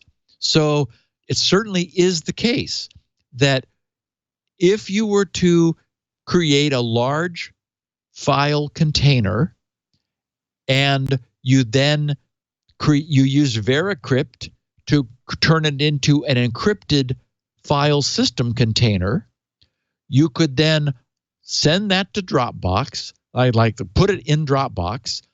Dropbox, your local client, would start monitoring it for changes. And what Cliff discovered or noted or knew or found or something was that Dropbox would be very smart about syncing changes to this massive, potentially multi-gig blob. And of course, the fact is when you do update a file, like you've got files living in there and you're hitting Control Save, Control Save, Control Save like all the time as I do, you're only changing a few clusters in that file. And so the Dropbox local client sees that so it doesn't know that that's a file system. It sees just a monster single container where a few little 4K chunks of that are changing. And so that's all it's uploading. I mean, arguably, this would be more efficient than other sync solutions, which are resending the entire file over and over and over, if indeed that's what they're doing. I don't know that that's what they're doing, that they're not getting smarter, but this is very cool. So I just wanted to share that with the listeners. I don't think that's what the solution I'm going to be suggesting because of this. I have in the show notes, although I need more time to reach conclusions about robust, flexible, and secure multi-machine file syncing, I do need to acknowledge the massive response I received about one solution in particular, SyncThing. probably 90 plus, 95%. I mean, there were like other things people have suggested, but by far and away, SyncThing, SYNCTHING, was most often suggested. I now have it running on my Drobo, which was nice. That there was I was able to have my own existing local Drobo operating as a SyncThing node, and I have it running on both of the workstations here and in my second location. Both locations are behind NAT routers, and that secondary site is actually behind chained double NAT. Because I wanted to place, and I placed a Netgate SG 1100 pfSense firewall router in front of the ASUS router that we already had there, because I wanted to do a bunch of manual fancy port shifting stuff and IP filtering. And although I do have static mappings and filters in place at each point with pfSense, and I could manually punch holes through the NAT routing again if necessary, because I wanted to be able to report on SyncThing for our listeners. I first wanted to try firing up these babies with everything behind those NAT routers. SyncThing is UPnP capable. So if I had UPnP enabled anywhere, which of course I don't, we know that it could have set up port mappings itself. But as we talked about many moons ago on this podcast, it is possible to punch through NAT routers if you have a properly set up rendezvous server, and SyncThing maintains a rendezvous server, actually multiple of them. So it can work through NAT when it's done right, and SyncThing does it right. All of the SyncThing instances that I am running are directly connected to each other thanks to NAT punch through without any external relaying, despite the fact that everything is safely behind NAT, meaning that other IPs cannot see any of my SyncThing instances because they're other IPs. They're not good. I mean, they're going to get hit. They're going to get stopped by the NAT in the same way that we have often talked about NAT being inherently, natively, automatically a very good firewall.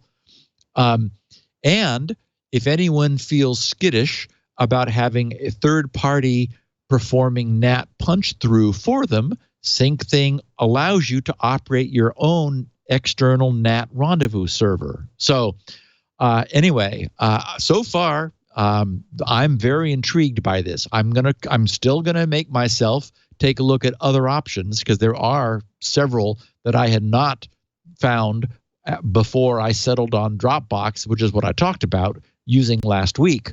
But this is so far, I'm very impressed. And I even have an idea for an interesting hack that might work to bridge SyncThing to hosted cloud providers for some of the benefits that are provided, such as automatic versioning, which you wouldn't have unless you did something more, and the ability to create public links for people who wanted to be able to share arbitrary files which are being synced with SyncThing publicly. So anyway, lots more to come. That will be the podcast. Let's see, it's going to be in the beginning of October. So October 1st. That will be the follow-up on file syncing after lots of experimentation by me on that. It's like 731, 732, somewhere around there. Yep. So, yeah. And also, Our picture of the week last week was one that we had fun with. We always do. It's where the combination lock has the combination, right next to the lock, saying and in this case, it was to open the door, press 2 and 4 together, then 3.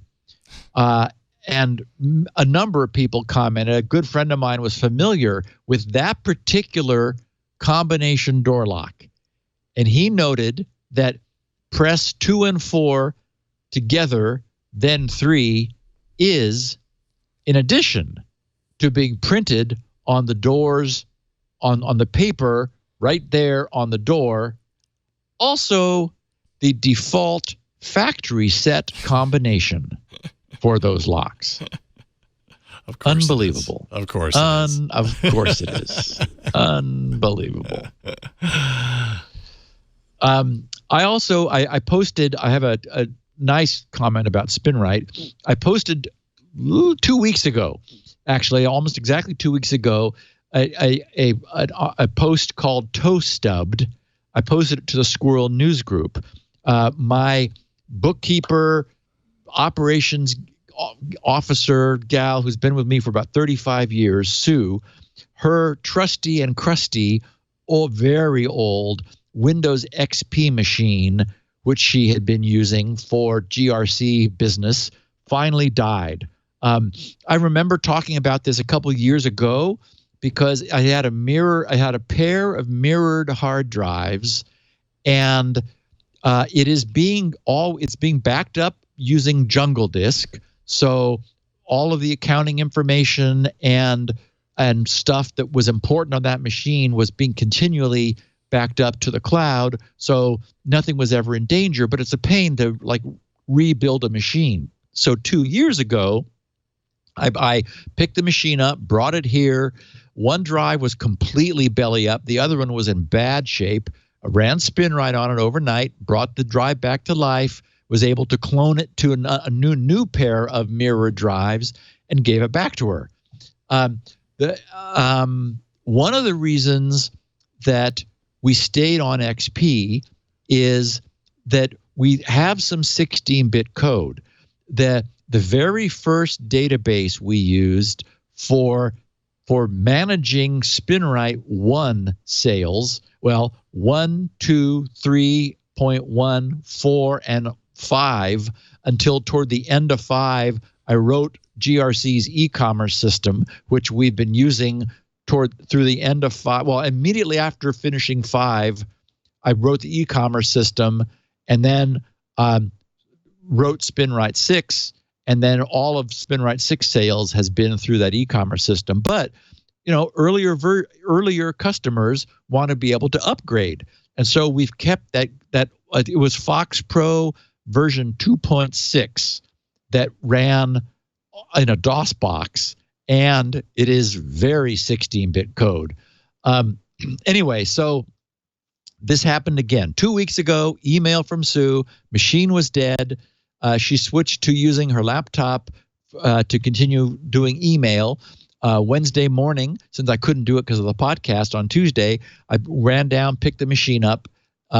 Once again, this one of the two mirrored drives was completely dead. The other one was in really bad shape. The system wouldn't boot anymore and so forth. Ran SpinRite on it overnight. Came in. It had fixed a bunch of problems, enough so that I was again able to make an image of the drive. But I thought, okay, no more XP. It's finally time to move her forward. So I decided to go to Windows 7 because Windows 7 much more easily runs XP mode, which I thought I might need. But as it turns out, Fox Pro was able to run in the cute little DOSBox tool. DOSBox it's called DOSBox, was developed so that gamers who wanted to do old school 16-bit DOS gaming would still be able to do so. So it's a neat little lightweight, it's just only a few megs, lightweight 16-bit DOS emulator, and that's all that Fox Pro needed. It worked just beautifully. Anyway, the point of all this is that one of the people hanging out in the Squirrel News group, Jeff Root, he wrote, I was a V5, SpinRite version 5 owner.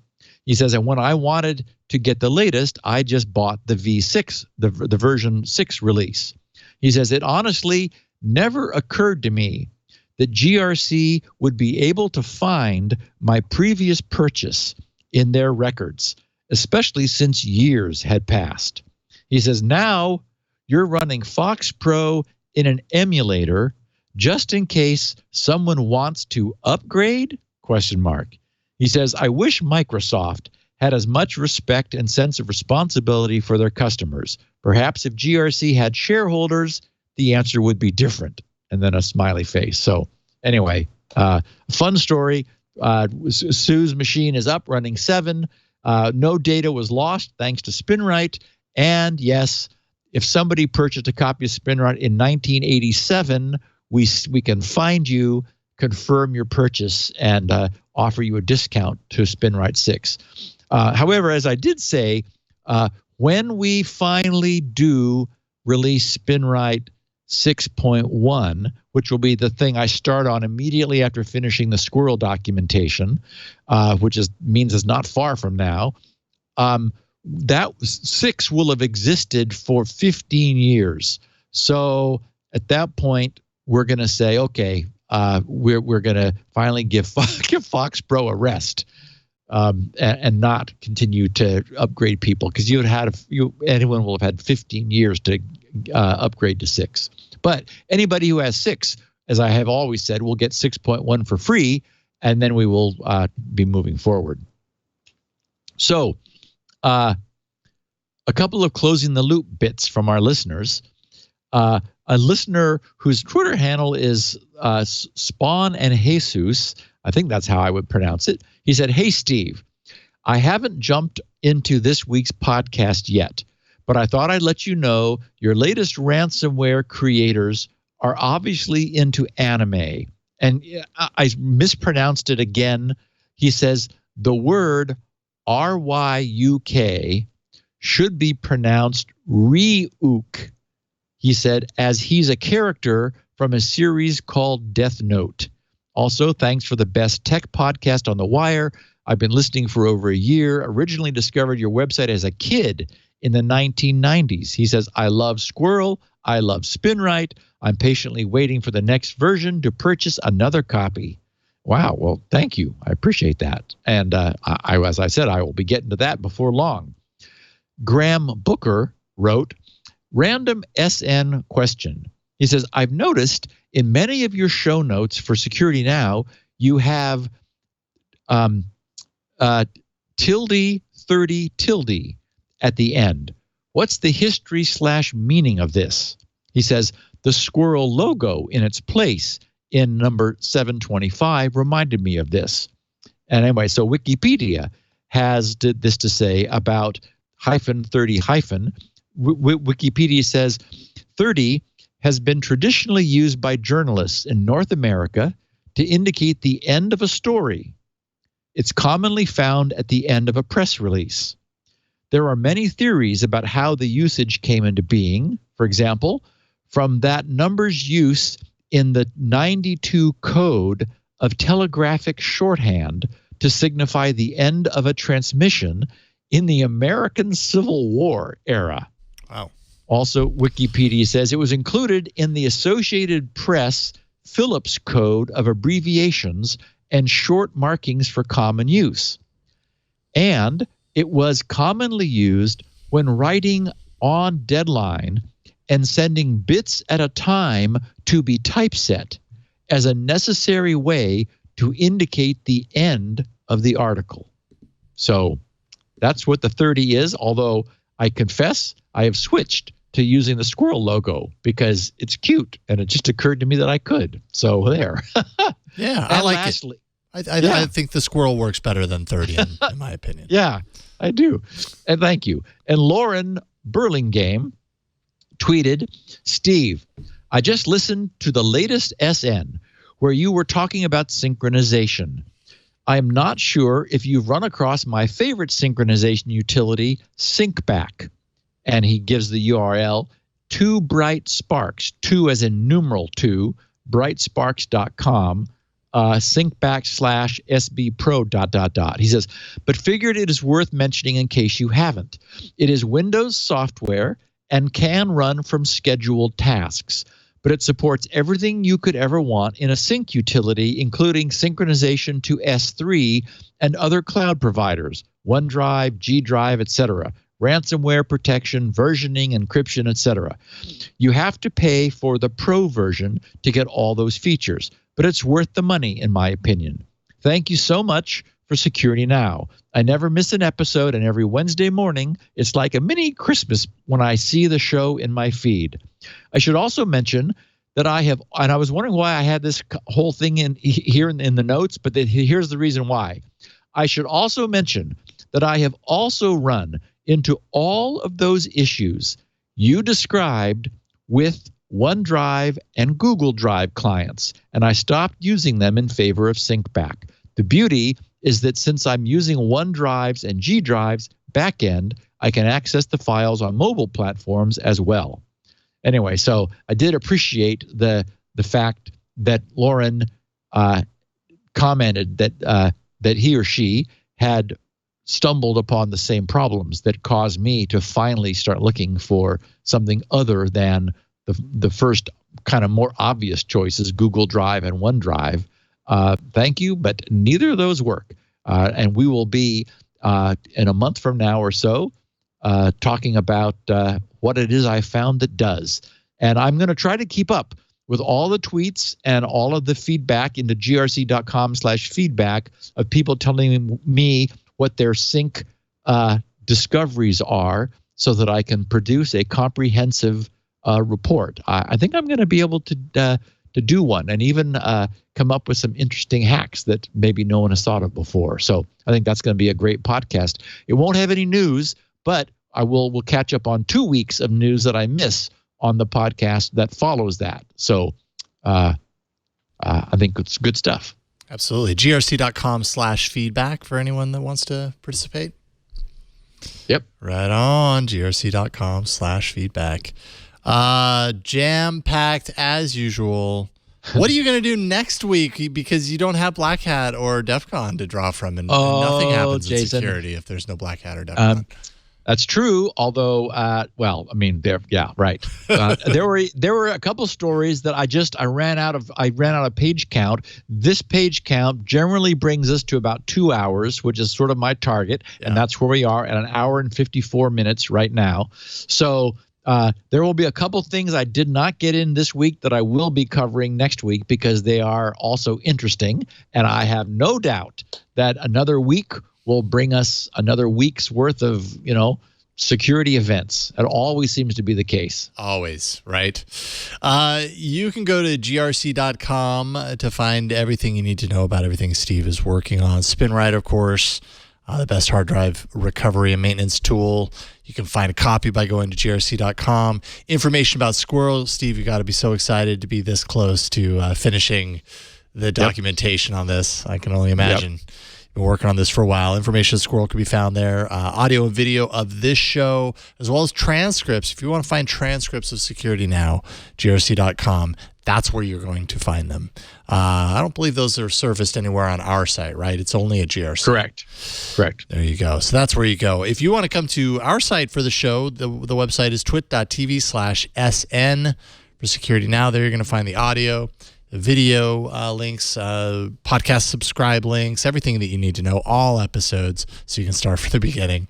And you'll also find that we record this show. Usually we record it live on Tuesdays at 1:30 p.m. Pacific, 4:30 p.m. Eastern, 2030 UTC. And all that information can be found there, twit.tv/SN. And I think we've reached the end. Steve, thank you so much, man. It's always fun hopping on with you.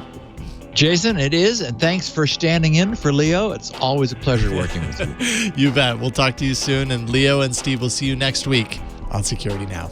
Bye, everybody. Thanks, buddy. Security